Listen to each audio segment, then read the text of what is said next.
Filmora 11 is a significant development in consumer-level video editing software. Although the previous edition was already a strong tool that allowed for the creation of amazing videos, it has made an impression of something incomplete. Filmora 10 has been asking for more cool stuff. At last, Filmora 11 can boast a wide range of unique features. You're getting access to all of these cutting-edge tools, including auto beat sync, auto reframe, stock media integrations, Boris effects, new blue effects, and AI portrait. In this video, we're going to review the latest Filmora 11 release and find out why you can ditch the rest of the video editing programs in favor of Filmora. Let's begin with a quick tour of the most important features that Filmora 11 brings. I'll give a little example of what you can achieve with each of them. After that, I'll demonstrate how simple it is to make a basic video project using built-in stock media, a few nice transitions, effects, and a background music. I will also cover those features that were already present before Filmora 11 but have been moved to a quick access window for convenience. The first thing you will notice in Filmora 11 is an updated start dialog.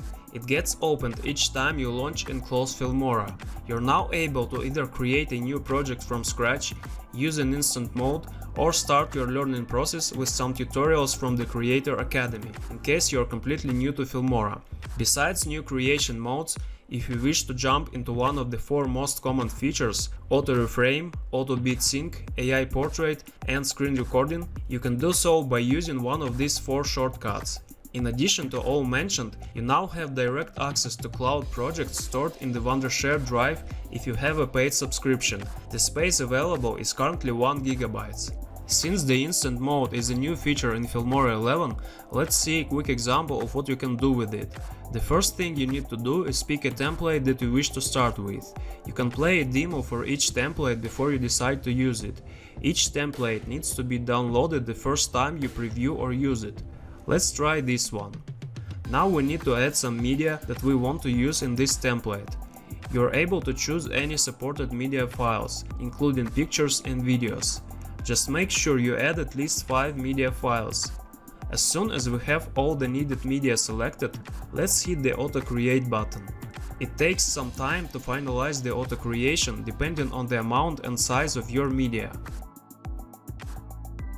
Here we go. The project will get played back automatically as soon as it gets created. Every single element of a generated project can have a basic customization applied. On the right hand side, you can pick the desired element. You can also pick an element inside the preview area. Let me customize this text element real quick.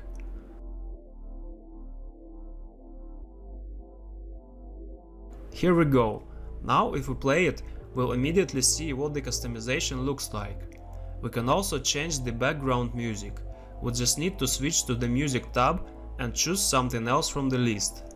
Another thing that we can do is add a text overlay, an opener, or a lower third using the Titles tab. In case you're unhappy with the template you've picked at the beginning, you can easily change it in the Templates tab here. Your entire project will get auto-created again, so make sure you save it if you don't want to lose it. If you want to make more customizations as you do with normal projects, you can do so by switching into a timeline edit mode. You're gonna need a license or a subscription to Filmora to do so. Overall, the manual editing of an instant project is identical to a standard one, so I'm not going to put much focus on it. Let's get to another new feature in Filmora 11, the AI portrait. This feature makes your life easier when working with human face videos that were not recorded in front of a green screen. This feature is using the AI that only runs on the latest CPUs, Intel Gen 6 or higher, to remove the background and apply effects such as glitch, pixelate, noise, etc. over a human face. Let's give it a try real quick. I have a video with the person's face here. Let me just import it and place it on a timeline. Now we can choose from various AI portrait effects. The easiest one is called human segmentation. It lets you remove the background. Let's try this out. Now we can experiment with our creativity. Let's add a background video and see what we can achieve. I can just pick one of the background elements, place it on a timeline above our AI portrait track, and then reduce the opacity of the background element. Here we go. A human face now has a fancy background. Let's try some other AI portrait effects. For instance, we can add some neon effects around the person. In total, you can use over 70 AI portrait effects to achieve the desired look and style. It gets even easier to achieve what you want by adjusting these sliders on every AI portrait effect. Alright, that's it with AI portrait. Now let's have a look at Auto Beat Sync feature. This feature allows you to have effects and transitions generated automatically by Filmora based on the background music beat analysis. All you need to do is to import your media files, pictures and videos, choose the background music or keep the default one, set the desired speed of effects and transitions that are going to be applied, customize the effect variations and click the Analyze button. Now just wait for a little and here we go, the video project has been generated. We can preview it, customize it when needed and then export it to a timeline for further editing. Now let's have a quick look at the auto reframe feature. The first step is to import some wide video files, 16:9 or any other PC screen aspect ratio. We're going to use the auto reframe to convert this video to a 9:16 vertical video, similar to something you'd shot with your mobile phone. So I'll simply click the Analyze, then wait a bit, and now I can preview the conversion result. If I am fine with what I'm getting, all I need to do is to click this Export button and save the file. Another feature that is available via the quick access panel here is called the PC screen. It is basically a simple screen recorder. You can easily record full screen, specific screen area or a custom window. Besides that, you can record audio from your mic and a webcam. There are a bunch of settings available before you start recording. This feature is very useful if you want to record tutorials. Boris effects and new blue effects. This thing is one of the newest features in Filmora 11. These are advanced effects used by professionals and are now adapted to be used within Filmora. Even though when you browse through these effects they look a bit different from built-in effects by Filmora, applying both Boris and new blue effects is the same easy as standard visual effects. You just need to drag the desired effect and drop it to a track that you want to customize. Filmora 11 comes with a set of additional built-in media. You can now pick from 120 templates that are made by professional creators. Each of these templates has a unique style and cool look. If you're unsure where to start with your new project, just pick one of these templates and customize it as much as you want. Besides templates, there are some new themes added in Filmora 11. Speed ramping. One of the coolest features in any video editor is now available in Filmora 11. Be advised that it is a paid feature and you're going to need a license or a subscription to use it. It allows you to change the speed of your video in multiple places by using keyframes and speed curve. Let's see how it looks in action. I'm just going to import this media from my local folder. I specifically chose this dynamic video for the speed ramping demo. You can either start with one of these templates or choose a custom mode to do everything manually. I'm going to use this template and modify it. Every time I add a new keyframe, it gives me a way to control the speed of a video at this particular point in the timeline. If I move the keyframe down, the speed will get reduced. Moving it up will create a fast forward effect. By playing around with this speed ramping curve, we can achieve something really cool, especially when editing action camera footage.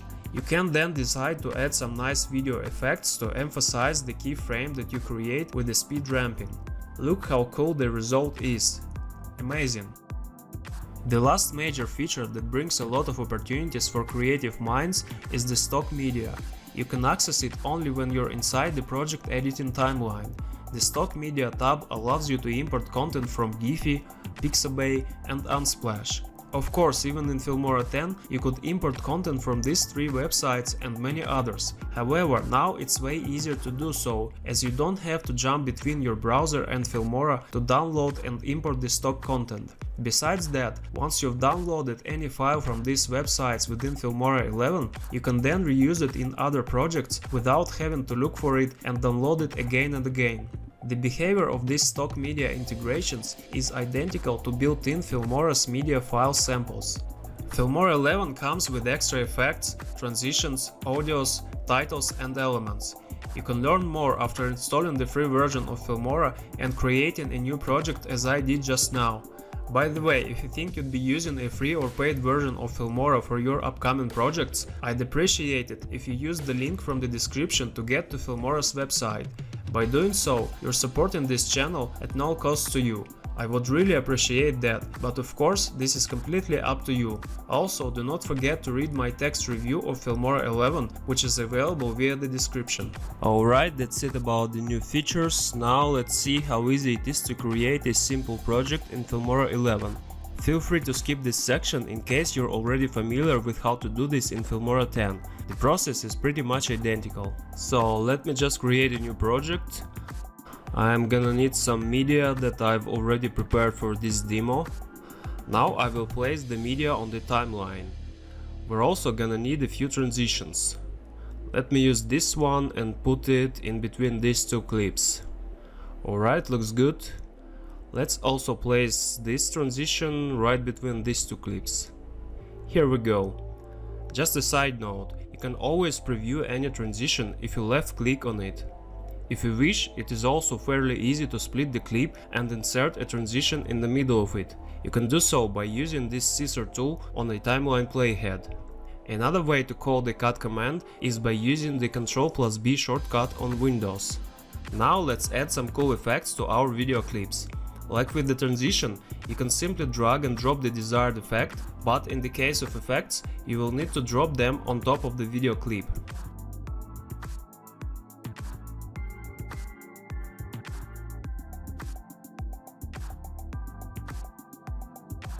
Now, as we have effects and transitions put in place, it would be nice to have an intro text to decorate our video project. Let's see which texts are available. I like this one. Let's see if it suits well for our project. Yes, it looks just about right. Let me just edit the default text. Here we are. Let's also put a transition between the opener and the video. I'm going to pick this transition and put it right here. Excellent. One other cool graphical feature available in Filmora is the elements. They look very similar to effects, but they work differently. You can think of these items as overlays that you put on top of any video clip or a picture. Let's see how they look in action. This element looks quite attractive and I'm going to drag and drop it here. Let me just play this part of a project to see how the element can improve the overall look of the video. Awesome, let's add one more element. This time I will take this one. Of course, you can decide to put the element not on top but in between these two clips. In certain scenarios it would make more sense. You can find really useful elements for a lot of use cases. Feel free to check the list by downloading and installing the free version of Filmora 11. The link is available in the description. Alright, we have our visual part ready to be rendered. Now the last step would be to add some nice background music. I'm going to choose this song here. There are not many audio editing options in Filmora. You can pick one of just a few audio effects and drop it to the audio track. You can also set the fade in and fade out. A few other options like equalizer, denoise and audio ducking are available in the audio presets window. Alright, we have our project all set and ready to be exported. That's basically it, folks. Fingers crossed you'd find this video interesting, and if you do, don't forget to hit the like button and subscribe if you haven't done that yet. I will also be interested to hear what you think about this new Filmora release, so feel free to leave your comments.